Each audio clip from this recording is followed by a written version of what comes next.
audio jungle। आप देख रहे हैं प्रभावशाली न्यूज। अब हर खबर होगी प्रभावशाली। राकेश जी, आप लोग बोकारो स्टील से यहाँ मुंबई आए, इसका मुख्य उद्देश्य क्या था? नहीं, बम्बई के कुछ लोगों से मिलना चाह रहे थे। मुंबई देश का आर्थिक राजधानी है। यहाँ के लोगों से मिलकर कुछ हम संदेश पूरे भारतवर्ष के लोगों को देना चाह रहे थे, और एक व्यक्तिगत प्रोग्राम भी था जो छोटा सा, उसमें भी शिरकत करना चाह रहे थे। कल मेरी बैठक हुई और आज हम लोग बैठकर कुछ निर्णय लिए हैं और आगे कुछ लेने जा रहे हैं, उसी संदर्भ में हम शेयर करना चाहेंगे। देखिए, बीते कई वर्षों से भारत एक भंवरजाल में फंसता जा रहा है। यहाँ जातीय, धार्मिक कट्टरता आदि पर बहुत ज़्यादा लोग वैमनस्य फैलाए जा रहे हैं। हम लोग चाहते हैं, भारत के हम लोग निवासी हैं, भारत विश्व गुरु रहा है, आगे भी यह बने, भारत का नाम पूरे विश्व में अच्छे तरीके से, सम्मान के तरीके से लिया जाए, यह हम सबका परम दायित्व है, कर्तव्य है। इसलिए चाहते हैं कि ऐसी योजना हम लोग बनाए ताकि भारत पुनः विश्व गुरु को ओर जाए, या पूरे विश्व में भारत का नाम सम्मान से लिया जाए। और जिस तरह से वर्तमान परिस्थिति में भाईचारा समाप्त हो रहा है, कट्टरता बढ़ रही है, आपस में विद्वेष के भावना फैल रहा है, इसको कैसे समाप्त किया जाए, उसी पर हम लोग बैठ करके चर्चा कर रहे थे। तो आपका कहना सही है। इस वर्तमान सत्ता व्यवस्था पर, जो शासन प्रणाली है, उस पर देश के नागरिक का भरोसा उठ रहा है, और यह लोकतंत्र है। यह स्थिति अगर आती है तो देश के लिए सही नहीं है।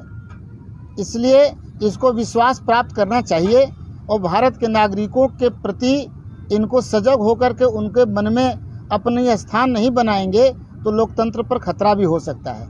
हम लोग चाहते हैं कि सुधार सरकार में भी आए और जागृति भारत के नागरिकों में भी आए, समन्वय स्थापित हो। हम लोग चाहते हैं, तभी पुनः जागृत होगा। लेकिन जो जिस तरह से रोजगार तकरीबन 6 करोड़ से ज़्यादा लोग खोए हैं और सरकार इस पर ध्यान नहीं दे रही है, यह सही नहीं है। इस पर ध्यान देना चाहिए। और अमीर और गरीब का फासला भी बढ़ रहा है, यह फासला को कम करना चाहिए, दूरी कम होना चाहिए। आज हमारे पड़ोसी देश से भी पर कैपिटा हमारी आमदनी कम हो गई है। इस पर वर्तमान सरकार को, जो केंद्र में शासन कर रही है, उसको ध्यान में रख कर के काम करना चाहिए, और आम नागरिकों के उत्थान और हित की रक्षा के लिए उसको आगे आना चाहिए। देखिए, आम आदमी त्रस्त है, मुद्दा चाहे कोई भी हो, आम आदमी परेशान है। चाहे अपने घर के खान पान के लिए परेशान हो, चाहे अपने रोजगार के लिए परेशान हो, चाहे रोजी रोटी के लिए परेशान हो, किसी भी हाल में आम आदमी को चैन नहीं मिल रहा है। अब ये सरकार मुद्दा उठाती है, हर रोज़ एक गोदी मीडिया के द्वारा मुद्दा सेट किया जाता है, उस मुद्दे पर चर्चा की जाती है। जो मुख्य बिंदु है देश के सामने, जो होना चाहिए, उसको आने नहीं दिया जाता है। जिस तरह से पर्दादारी हर गंभीर मुद्दे की हो रही है, निश्चित रूप से एक बहुत बड़ा षड्यंत्र इस देश के खिलाफ चल रहा है कहीं ना कहीं, और इस देश को उस दिशा में ले जाया जा रहा है जहां जाके हम लोग फिर से एक बार गुलामी की ओर बढ़ रहे हैं। और आम आदमी का मुद्दा, जो आज हिंदुत्व का मुद्दा लाया जाता है, क्या है? रोजगार सबसे ज़्यादा हिंदू के गए हैं, क्या मुसलमानों के गए हैं? रोजगार सबसे ज़्यादा अगर हिंदू के गए हैं, तो महंगाई की मार सबसे ज़्यादा कौन झेल रहा है? हिंदू झेल रहा है ना। डीजल के पैसे जो भरता है, तो वो हिंदू ज़्यादा भर रहा है या मुसलमान भर रहा है? पेट्रोल के पैसे जो ज़्यादा कीमत लगते हैं, वो हिंदू को लगते हैं या मुसलमान को लगते हैं? जितने किसान आंदोलित हैं, धरने पर बैठे हैं साल भर से, वो हिंदू हैं या मुसलमान हैं? जो हमारे लड़के एकदम बेतरतीबी से नौकरी खोज रहे हैं, रोज़गार खोज रहे हैं, वो हिंदू हैं या मुसलमान ज़्यादा हैं? किन की संख्या ज़्यादा है? तो परेशान कौन है? और फिर भी ये उसी मुद्दे को जबरन सामने लाते हैं और थोपते हैं जनता के ऊपर कि नहीं, यही सच है। और ये दिखाने वाली गोदी मीडिया, हम तो सुप्रीम कोर्ट से मांग करते हैं, सुप्रीम कोर्ट के जस्टिस से मांग करते हैं कि उनको स्वयं संज्ञान लेना चाहिए। ऐसे चैनलों पर जो ऐसे समाचार दिखाए जाते हैं, आम जनता को गुमराह करने वाले, उसके मालिकों के नाम उस पर अंकित होने चाहिए। जब आप अखबार पढ़ते हैं, देखिए उसमें लिखा होता है संपादित किसके द्वारा किया गया, प्रकाशित किसके द्वारा किया गया। तो समाचार चैनल के ऊपर ये लिखा होना चाहिए कि इसका मालिक कौन है। मालिक का पता चलते ही उसके समाचार की हकीकत का पता चल जाता है, चल जाएगा आम जनता को। और नहीं तो हम लोग जागरूक लोग जनता तक इस बात को पहुंचाने की कोशिश कर रहे हैं, करते रहेंगे। जिस तरीके से बदलाव जनता चाहती ही है। आप ये सोचिए कि जनता बदलाव नहीं चाहती तो जिस तरह से पुलवामा कांड हुआ, पुलवामा में हमारे सैनिक शहीद हुए, उसके बाद राष्ट्रवाद उभार पे था, सारे लोग सड़क पे थे। भाजपा की जीत के बाद क्या वैसे लोग सड़क पे थे उत्साहित? कभी नज़र आए? महीनों आपको सड़कों पे लोग नज़र नहीं आए। पूरा देश स्तब्ध था। ये जीत, इतनी बड़ी जीत हुई कैसे? इनके नेता बोलने से सकोचा रहे थे कि हम ऐसे जीते। आप ये सोचिए कि ये किस तरह की सरकार है। अपंग बना के रख दिया देश की सारी संस्थान को। देश की सारी संस्थाएं, चाहे वह सुप्रीम कोर्ट हो, चाहे वो चुनाव आयोग हो, चाहे वो RBI हो, आप देखिए किस तरह से वहाँ इनकी मोनोपोली चल रही है। इस बात को समझने की आवश्यकता है कि पूरी तरह से ये सत्ता के केंद्र बिंदु में बैठकर पूरी संस्था को अपंग बना के अपने आप में समाहित कर ली है। कोई भी संस्था अपना स्वतंत्र काम करने में सक्षम नहीं है आज के तारीख में। प्रवीण सिंह पे आपको शक है? जब हमने उस संस्था का ही नाम ले दिया, RBI में बैठाया जाता है गवर्नर बना के, उनके ही गवर्नर इस्तीफा दे के चले जाते हैं। वहाँ इतिहासकार को बैठाया जाता है, जो इतिहास के रचयिता रहे हैं, इतिहास के बड़े विद्वान रहे हैं, उनको बैठा दिया जाता है। वहाँ इकोनॉमिक्स बैठाना जरूरी होता है ना। आप सोचिए किस तरह से वहाँ के रिजर्व पैसे को भी अपने खर्चे में ये यूज कर लेते हैं। क्या कोई अगर वहाँ पर इकोनॉमिस्ट बैठा होता तो वही खर्च करने देता? हमारा सवाल EVM से है। EVM मशीन, जैसे आपने कहा कि पुलवामा हादसे के बाद भी इतनी भारी बहुमत से जीतने का कारण मेरा अपना निजी राय पूरी तरह से पूरी प्रणाली पर ही है कि पूरी प्रणाली में कहीं ना कहीं यह व्यवस्था है कि वो उसको ग्रैब कर ली है और पूरी प्रणाली को अपने पक्ष में रखती है और उस हिसाब से वो चुनाव जीतती है। वोट से ये चुनाव सरकार नहीं जीत सकती है, नहीं जीत सकती है। तभी आपसे जानना चाहते हैं, जिस तरीके से नहीं, देखिए ये कह सकते हैं कि जो उस समय पहले जितना क्राइम था उसमें कुछ हद तक कंट्रोल हुआ है, लेकिन जितनी क्राइम को कंट्रोल करने की आवश्यकता है तो उस परिवेश में देखा जाए तो अभी क्राइम कंट्रोल नहीं है। न छात्र यहाँ सुरक्षित है, न बेटी सुरक्षित है, ठीक है ना, न आम नागरिक सुरक्षित है। और कहीं ना कहीं मैं तो ये मानता हूँ कि इसमें बहुत बड़ा जो योगदान है वो मीडिया का भी है कि मीडिया सच्चाई को दिखाता नहीं है। जब मीडिया सच्चाई दिखाएगा तो, और उसके पीछे बहुत बड़ा जो रीज़न है वो यह है कि कहीं ना कहीं मीडिया आज राजनीति से प्रेरित है, उसका कहीं ना कहीं किसी न किसी राजनीतिक दल से लगाव है, वो उसी पर्पस में वो जो हालात होते हैं उसका वो दिखाता है और उस हालातों का वर्गीकरण करता है अपनी उसी हिसाब से।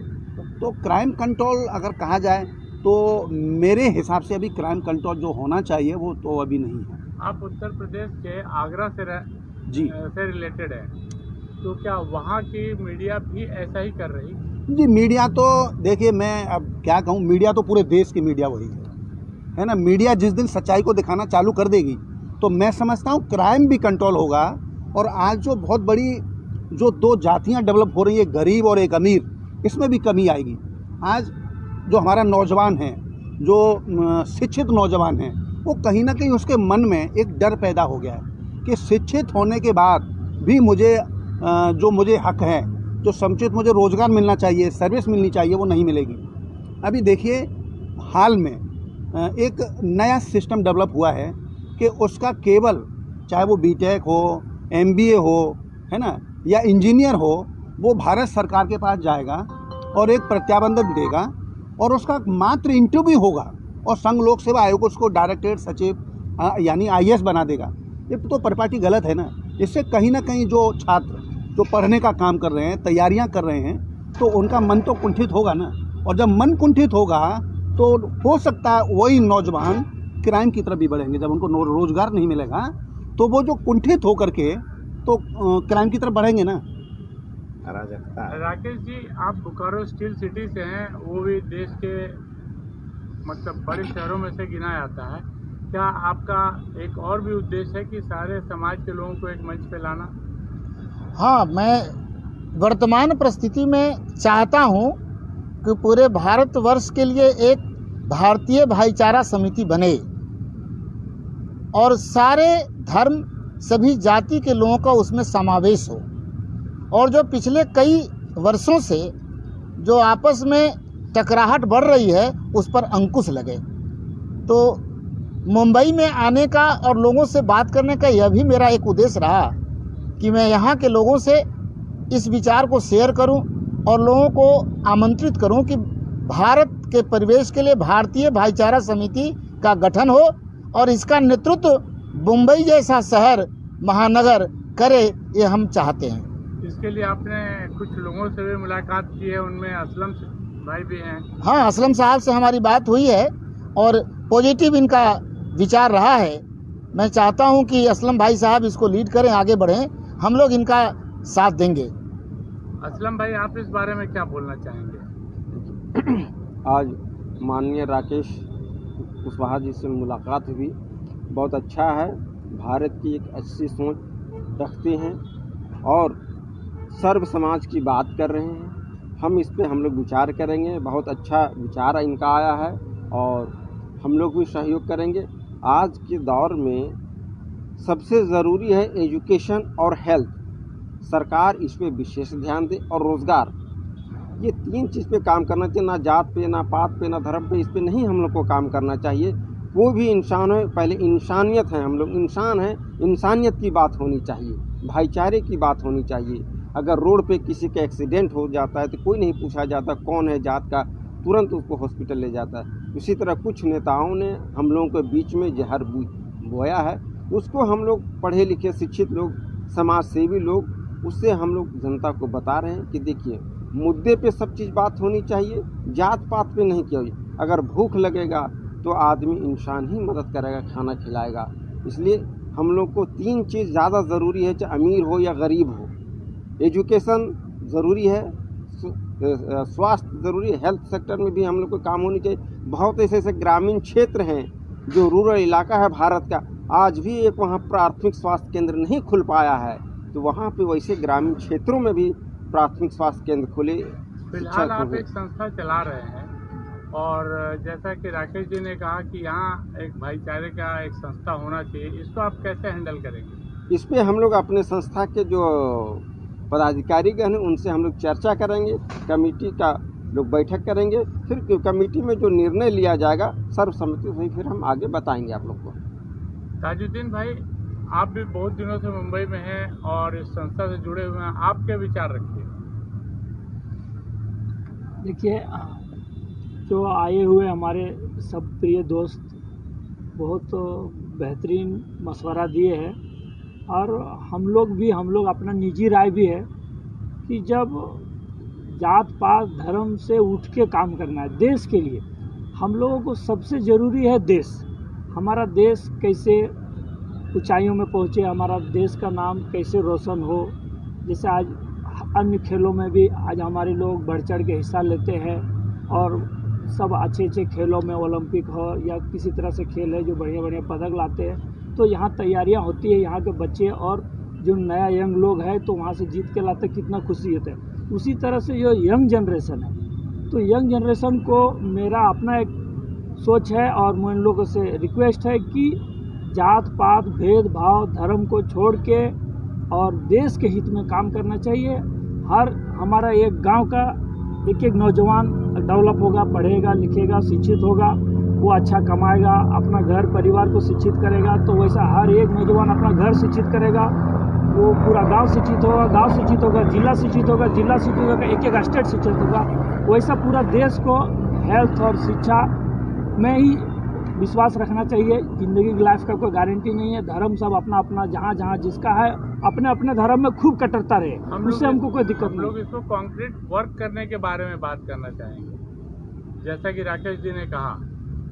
चलिए, ये राकेश जी ने जो बोले उसमें हम लोग भी विचार करेंगे, हमारा संस्था के लोग जो भी है, और हम लोगों को भी अच्छा लगा इनका प्रस्ताव। काम करना चाहिए देश के हित में, सबको मिलजुल के एक प्लेटफॉर्म में आके और साथ मिल के रहना चाहिए। आगे हम लोग भी विचार करेंगे। और हम लोग भी पहले आज झारखंडी एकता संघ 2005 से काम कर रही है। हम लोग कभी ये जात पात भेदभाव कभी नहीं, जो जहाँ मिला जैसा हुआ। आज लॉकडाउन हुआ, हम लोग करीब 5000 लोगों को राशन बांटे, जो जहाँ ज़रूरतमंद हम लोगों को लगा दिखा हम सभी लोगों को दिए। राकेश जी, जाते आते आप क्या बोलना चाहेंगे? और नेताजी आप भी। हम लोग चाहेंगे कि जब सुबह तभी जगह हैं तो आगे बढ़ चलें, ज़रूरत है देश के लिए। इसलिए यह संगठन तेज़ी से फले फूले आगे बढ़े। और चूँकि अखिल भारतीय कुशवाहा महासभा का मैं राष्ट्रीय अध्यक्ष हूँ, तकरीबन 28 राज्यों में हमारा संगठन काम कर रहा है। अगर इस विचारधारा को आगे बढ़ाएंगे तो हम तेज़ी से काम कर पाएंगे और बहुत कम समय में यह देश में यह संगठन का फैलाव होगा और लोग इसे हाथों हाथ लेंगे, क्योंकि देश प्रेम भारतवासियों के लिए सर्वप्रथम आगे है। Thank you.